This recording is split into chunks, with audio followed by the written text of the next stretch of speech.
1992년 바르셀로나 올림픽에서 사람들의 관심을 크게 끈 종목이 있었습니다. 그것은 바로 남자 농구 경기입니다. 그 이전 올림픽인 1988년 서울 올림픽까지는 남자 농구 경기에 이제 아마추어 선수들만 뛸 수 있었습니다. 근데 이제 92년 올림픽부터는 프로 선수도 뛸 수 있도록 이 농구 경기에 그렇게 허용이 되었기 때문입니다. 그렇게 되니까 급부상한 팀이 있었는데 그 팀은 바로 미국 남자 농구팀이었어요. 세계 최고의 농구 리그인 미국 NBA에서 활약하는 최고의 선수들이 모두 대표팀에서 뛸 수 있게 되었기 때문입니다. 우리가 잘 아는 마이클 조던이나 또 매직 존슨, 이런 유명한 선수들, 이 NBA에서 엄청난 활약을 하고 있는 선수들이 미국 남자 농구팀에 포함되어 있어서 그야말로 무적의 팀이라고 그렇게 당시에 이야기들을 했었습니다. 당연히 금메달은 미국이 딸 것으로 예상되었고 예상대로 그렇게 미국이 땄어요. 정말 큰 이변 없이 그렇게 승리를 했는데요. 여러분, 드림팀이라는 말이 있죠. 이 드림팀이라는 말이 이때 나온 말이라고 합니다. 그러니까 꿈의 팀, 정말 세계에서 농구를 가장 잘하는 사람들이 모인 그런 미국 농구팀을 드림팀이라고 이렇게 부르기 시작했고, 그 이후로 농구뿐 아니라 스포츠나 사회 여러 분야에서 최고의 팀을 드림팀이라고 그렇게 부르게 되었습니다. 스포츠가 되었건 기업이나 단체에서 어떤 업무를 맡은 팀이 되었건 목표를 이루기 위해서는 우선 최고의 정예 멤버로 팀을 구성하는 것이 중요합니다. 가능한 최고의 선수, 최고의 재능을 가진 사람들을 모아서 일을 하면 아무래도 성공할 확률이 높기 때문이겠죠. 그래서 감독이나 리더들은 항상 훌륭한 멤버들을 찾아서 드림팀을 만들려고 노력을 합니다. 하지만 많은 경우에 그런 바람과 기대가 잘 이루어지지 않는 경우도 있죠. 최고의 준비된 팀원들을 발견하기도 쉽지 않고, 또 평범한 사람들을 그렇게 최고의 팀원으로 성장시키는 것도 쉽지 않습니다. 그리고 드림팀이라고 시작했지만 그 팀이 실패하는 경우도 있습니다. 그래서 드림팀은 정말 어쩌다 한번 등장할까 말까한 희귀한 팀이라고 말할 수도 있겠죠. 자, 그런데 오늘 본문에서 예수님이 이제 자기 팀의 명단을 발표하는 장면을 볼 수 있습니다. 예수님이 복음의 드림팀, 선교의 드림팀 명단을 발표하고 있습니다. 하지만 여러분, 예수님의 팀은 정말 문제가 많은 팀이었습니다. 아니, 예수님께서 어떻게 이런 사람들을 자기 팀이라고 이야기하고 또 이 팀으로 무슨 일을 하겠다고 하시는 건지 이해가 되지 않는 그런 상황이에요. 사실 오늘 본문에서 이 팀 명단을 발표하기 전까지 예수님은 사실상 혼자 모든 사역을 수행하고 계셨습니다. 요한에게 세례를 받으시고 또 사탄에게 시험을 받으시고 거기서 승리하시고, 그 이후에 갈릴리 지역을 혼자 돌아다니시면서 말씀도 전하시고 귀신도 내쫓으시고 병든 자들을 치유해 주시는 여러 가지 사역을 혼자 하고 계셨어요. 많은 사람들이 예수님을 따라다녔고 그 중에 몇 사람들은 생업을 포기하고 예수님을 따르는 제자가 되겠다고 이렇게 나서는 사람들도 있었습니다. 그렇게 혼자서 사역을 하시다가 오늘 말씀에서는 그 여러 제자들 중 자기를 따라다니는 사람들 중에서 특별히 12명을 선택해서 명단을 발표하시고 그들을 사도라 칭하겠다고 하십니다. 13절을 보시면 밝음의 그 제자들을 부르사 그 중에서 12를 택하여 사도라 칭하셨으니 이렇게 말합니다. 여기서 사도라는 이 단어의 어원은 보내다라는 동사입니다. 그러니까 사도는 보냄을 받은 사람이라는 의미예요. 예수님 따르는 많은 제자들이 있었지만 그 중에서 예수님이 하고 계신 이 복음 사역의 사명을 위임해주고 앞으로 예수님의 사역을 수행할 사람들을 뽑아서 사도라고 하면서 발표를 하신 것입니다. 아주 중요한 일을 하고 계신 것이에요. 당시 예수님께서는 3년간의 사역을 계획하고 계셨거든요. 3년이 끝날 무렵에 십자가 고난을 당하시고 그리고 부활로서 하나님의 구원 사역을 완성하시는 그런 3년간의 사역 계획을 가지고 있었고요. 그리고 그 이후에는 지금 발표한 12 사도들이 예수님을 대신해서 복음을 전파하고 교회를 건설하고 하나님 나라를 확장하는 이 사역을 계속 이어가도록 하는 이런 계획을 세우고 계신 것입니다. 자, 그런데 그토록 중요한 임무를 위임받아서 수행해야 할 사도들의 명단의 이 면면을 살펴보면 한심하기 짝이 없는 명단입니다. 지상 최고의 드림팀을 꾸려도 될까 말까 한 상황에서 오합지졸의 명단을 발표하고 있었던 것이에요. 제일 먼저 등장하는 이름은 누구입니까? 14절에 베드로라고도 이름을 주신 시몬입니다. 본명은 시몬이고 예수님께서 베드로라는 이름을 붙여주셨다는 것이에요. 베드로는 반석, 바위 이런 뜻입니다. 여러분, 반석 또는 바위 이 단어가 어떤 느낌으로 느껴집니까? 어떤 상황에서도 흔들리지 않는 굳건함, 어떤 안정감, 이런 느낌이죠.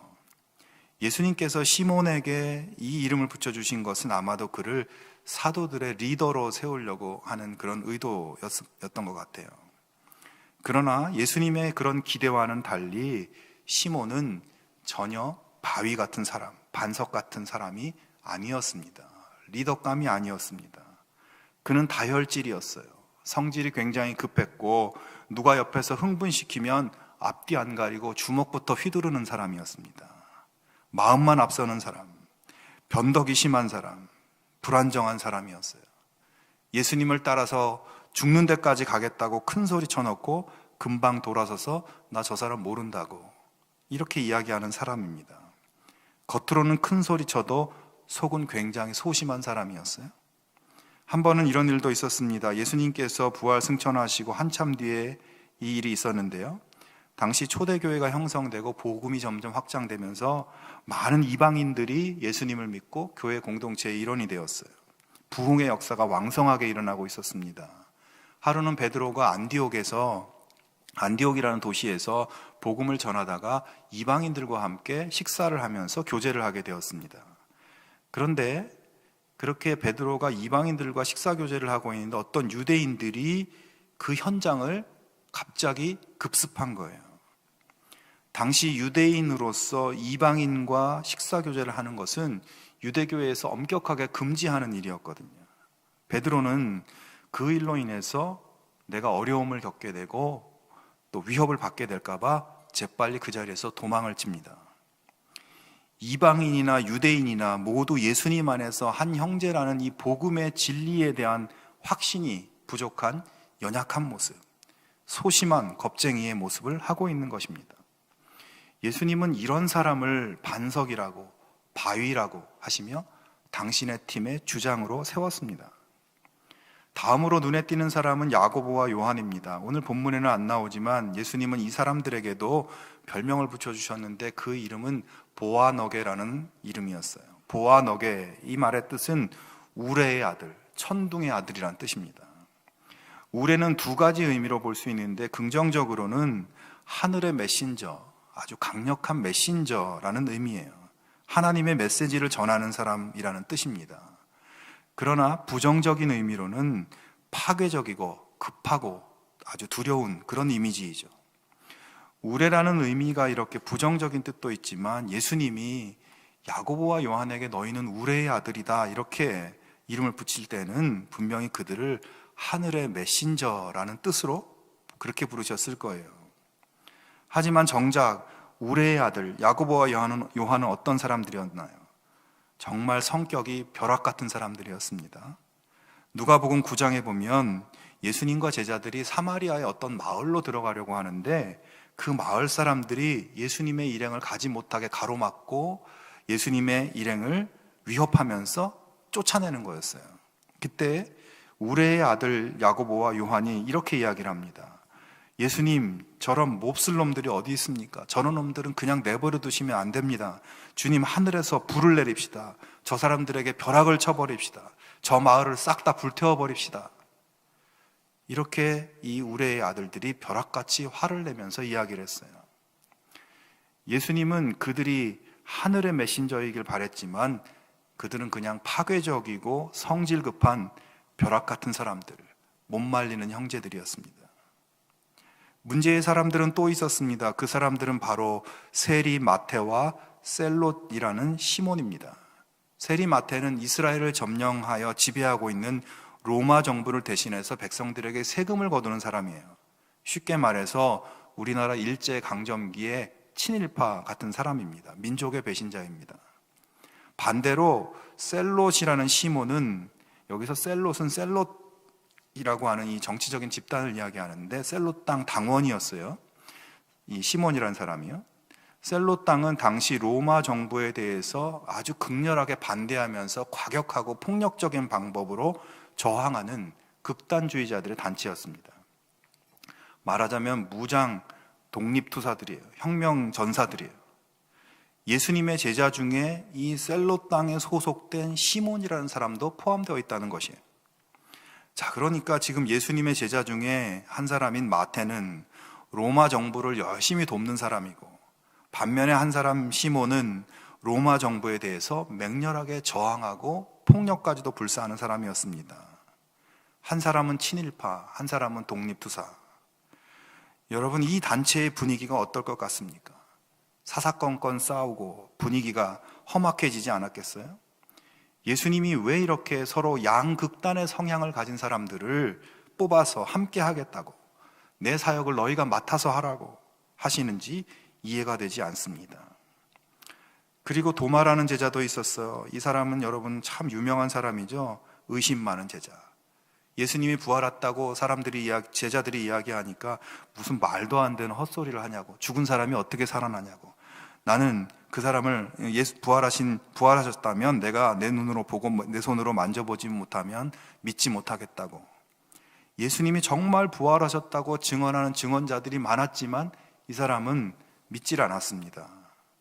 정말 예수님이 나타나시고 자, 한번 만져봐라 이렇게 말씀하시자 그제서야, 자기 눈으로 보고 나서야 예수님을 믿게 되었어요.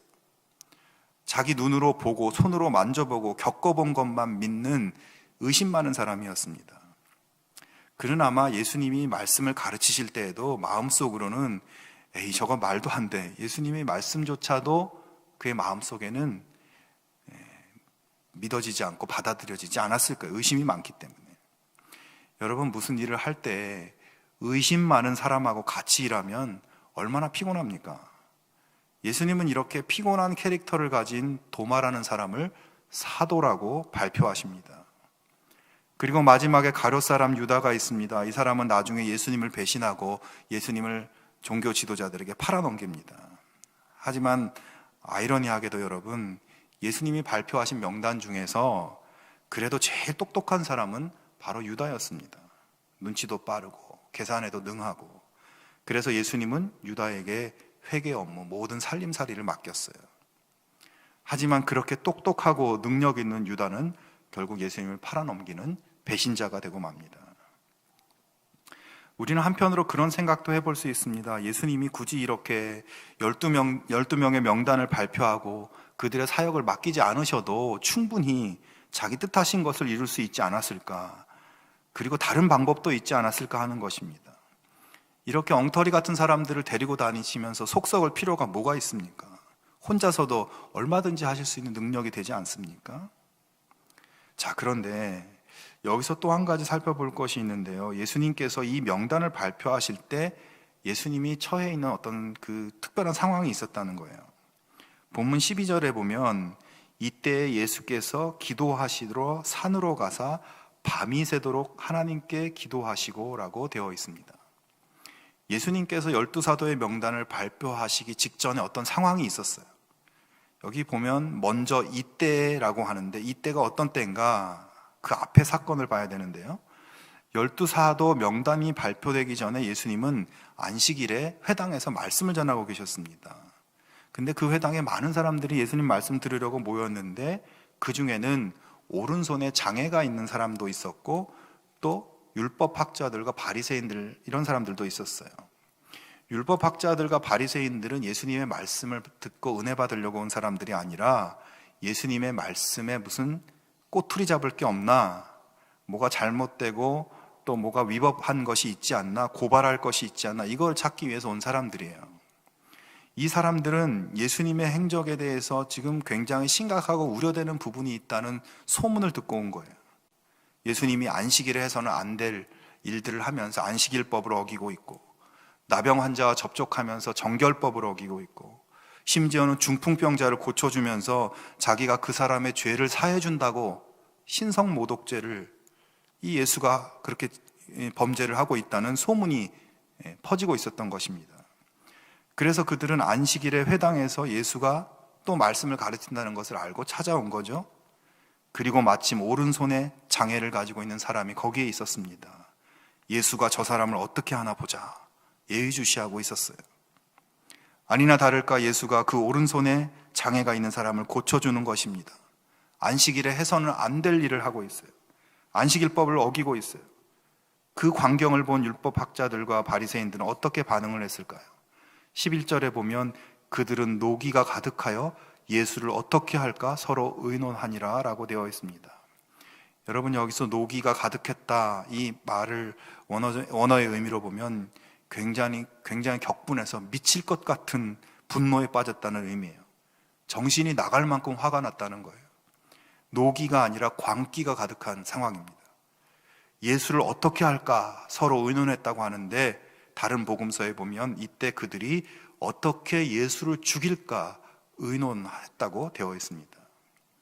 그러니까 지금까지 예수에 대한 이런저런 문제의 보고들을 듣고 있던 종교 지도자들이 예수를 직접 확인하고, 그리고 나서 안 되겠다, 저자를 죽여야 되겠다, 저자는 사형에 해당한다, 어떻게 고발하고 어떻게 죽일까, 분노의 광기에 차서 의논하기 시작했다는 것입니다. 자, 바로 이때 예수님은 어떻게 하셨는가? 반대자들이 예수를 이제 죽여야 되겠다고 결심하고 작전을 짜기 시작하는 이때, 정말 예수님을 향해서 죽음의 위협이 실제적이고 구체적으로 이루어지기 시작하는 이 위기의 때, 이때 예수님은 어떻게 하였는가? 먼저 예수님은 기도하시러 산으로 가서 밤이 새도록 하나님께 기도하셨습니다. 이 대목에서도 사실 할 말이 많은데, 그리고 나서 어떤 조치를 내리시나요? 예수님을 쫓는 제자들 중에 12명을 사도로 임명하십니다. 자, 어떻게 보면 지금 예수님의 조치가 현명한 조치로 보여요. 반대자들의 위험이 구체화되고 있는 것을 예수님이 파악하고 밤새 기도하고 고민하면서 12명을 세운 거잖아요. 세상적으로 보면 이제 12명의 친위대 또는 경호 부대를 구성하는 것처럼 보입니다. 또는 앞으로 권세자들과의 충돌과 대결을 효과적으로 대처하기 위한 팀을 구성하는 것으로 보입니다. 그러나 여러분, 앞에서 말씀드렸지만 이 팀은 그런 팀이 아니잖아요. 지금 예수님이 발표하신 12명은 드림팀이 아닙니다. 여러분, 예수님이 반대자들의 위협을 막기 위해서 필요한 진짜 드림팀에는 어떤 사람이 있어야 되겠습니까? 그들의 압박을 차단해 줄 수 있는 지위가 높은 사람들, 국회의원이나 정치인들, 또 활동에 필요한 재원을 뒷받침해 줄 기업가들, 부자들, 종교 지도자들의 이 법적인 고발에 대해서 대변해 줄 변호사나 이런 사람들, 학식이 뛰어난 박사님, 또 예수님을 보호해 줄 무술에 능한 어떤 군인 출신들, 말 잘하는 웅변가들, 이런 사람들로 팀을 구성해야 되지 않겠습니까? 그러나 예수님의 팀은 전혀 그런 사람들이 아닙니다. 너무나 평범한 사람들, 직업도 변변치 않습니다. 사람들의 성향도 하나같이 다혈질해 고집스럽고, 그러면서도 소심하고 유약하고 배신도 잘하고 의심도 많고 믿을 만한 사람이 하나도 없어요. 게다가 정치적인 성향도 달라서 한 팀이 되기에는 너무나 어려운 사람들. 여러분, 이처럼 예수님의 12명의 명단은 굉장히 위기의 상황, 치열한 대결의 상황에서 발표된 것입니다. 자, 그렇다면 예수님의 이 팀은 이제 그 이후에 어떻게 되었을까요? 결론적으로 말씀드리면 큰 반전이 일어나죠. 실패가 뻔해 보이는 팀이었지만 큰 성공을 거둡니다. 다혈질이면서 소심한 베드로는 나중에 정말 교회의 든든한 기초로 쓰임받습니다. 우레의 아들 야고보는 사도 중에서 최초의 순교자가 됩니다. 그의 형제 요한은, 이 사람도 우레의 아들이지만 사랑의 제자가 돼서 예수님의 모친인 마리아를 섬기고 복음서와 서신서와 계시록을 집필해서 교회 공동체에게 위로와 소망을 주었습니다. 이외에 다른 모든 사도들도 예수님의 명령대로 땅끝까지 복음을 들고 나가서 담대히 복음을 증거하고 교회를 건설하고 하나님 나라를 확장시키는 위대한 사역을 수행합니다. 예수님의 의도대로 세상에 보내져서 예수님이 하신 일을 하고 그보다 더 큰 일을 하면서 목숨을 바쳐 놀라운 복음 사역을 이루어냅니다. 겉보기에는 정말 한심한 사람들이었지만 그들은 예수님 안에서 진정한 드림팀이 되었고 금메달을 땄던 것입니다. 그들은 모두 인간적인 약점이 있었지만 그 약점에도 불구하고 예수님의 부르심을 받아 예수님 안에서 약점을 극복하고 귀하게 쓰임받은 것입니다. 여러분, 예수님은 눈앞의 현실, 눈에 보이는 것, 그 너머를 보시는 분이세요. 한 사람을 보실 때 그 사람의 약점과 한계도 보시지만 그 너머에 펼쳐질, 그 사람을 통해 열릴 놀라운 비전도 함께 보시는 분이십니다. 여러분, 오늘 우리는 예수님의 부르심을 받은 사람들입니다. 오늘도 예수님을 반대하고 복음을 반대하는 세상과 마귀의 도전들이 구체적으로 벌어지고 있는 상황 속에서 예수님은 우리를 부르시고 우리의 이름을 발표하십니다. 근데 여러분, 우리가 과연 예수님이 부르실 만한 가치가 있는 사람들인가요? 영원한 천국의 축복, 영생의 축복을 우리에게 그렇게 부어줄 만한 그런 가치가 있는 존재인가? 예수님의 사역을 맡겨도 될 만한 사람들인가요? 나 같은 죄인을 주님은 왜 부르셨을까? 내가 돈이 많은 것도 아니고 무슨 지위가 높은 것도 아니고 가방끈이 긴 것도 아니고 인품이 훌륭한 것도 아닌데 나를 왜 부르실까? 예수님은 우리를 그런 기준으로 보지 않으십니다. 예수님 안에서 예수님과 함께 나를 통해 열려질 복음의 꿈을 보고 계시기 때문에 우리를 부르시는 것입니다. 나로 인해 내 주변의 사람들이 예수님을 알게 되고 예수님의 사랑을 받게 되고 나로 인해서 예수님의 구원의 복이 그들에게 흘러가게 되는 그 감격의 그림을 미리 보시고 우리를 부르시는 것입니다. 여러분, 우리 자신을 보면 불가능하지만 예수님을 보고 예수님 안에 있으면 모든 것이 가능합니다. 나의 약점과 나의 한계에 갇혀 있지 말고 예수님이 나를 향해 품으시는 꿈을 보면서 예수님의 부르심, 예수님의 보내심의 계획을 이루어가는 우리 모두가 될 수 있기를 축원합니다. 사랑하는 여러분, 우리 교회 공동체, 또 우리 소그룹 목장들, 우리의 가정들, 우리 별내동안교회 모든 성도들이 또한 예수님의 드림팀인 것을 기억할 수 있기를 바랍니다. 우리가 지금 만날 수 없고 모일 수 없어도 바람 같은 하나님의 영인 성령께서 시간과 공간을 초월하여 우리를 연결하고 계십니다. 작고 연약한 사람들이 모여있지만 예수님의 가장 강력한 드림팀으로 마침내 복음의 금메달을 딸 것을 기대하며 우리를 보내시는 사명을 이루어갈 수 있기를 축원합니다. 미국의 이 제너럴 일렉트릭 GE사의 대표인 잭 웰치라는 사람이 있습니다. 이 사람은 어릴 적에 심하게 말을 더듬었다고 해요. 얼마나 심하게 더듬었는지 식당에 가서 참치 샌드위치 1개를 주문하면 종업원은 항상 참치 샌드위치 2개를 줬다고 합니다. 이게 무슨 말인가 하면 영어로 참치를 튜나라고 하잖아요.